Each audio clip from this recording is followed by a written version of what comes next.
my version of my mango.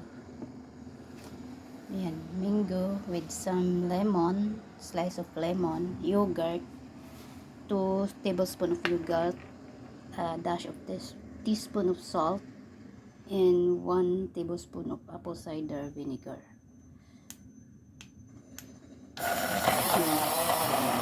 My the best. Dalawa na ginawa ko kasi ito for today, and then isa i-ano ko para bukas. Di ba ang ganda? Kahit lagyan mo ng yelo yan guys, kaya niyang anuhin. Tinan mo ha, ito yung anuhin ko ngayon, lalagyan ko ng yelo yan. Ayan, try ko lagyan ng yelo. Ayan, kaya pa rin niya anuhin yan. Galing-galing ito.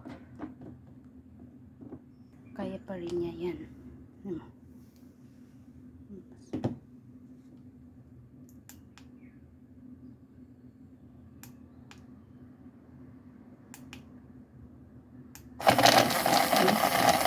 Kaya niya, diba?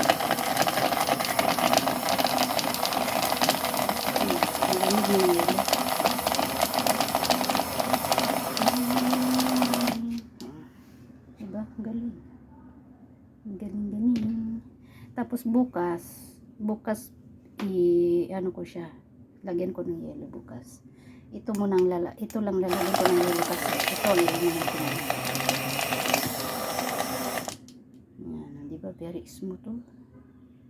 Nakita mo naman yan, very smooth. Kita mo naman, it's very smooth. Si bukas wala nang pasok si madam, kaya nag-ano na ako para sa akin bukas. I-ano ko yan. Kulang siya. Ayan.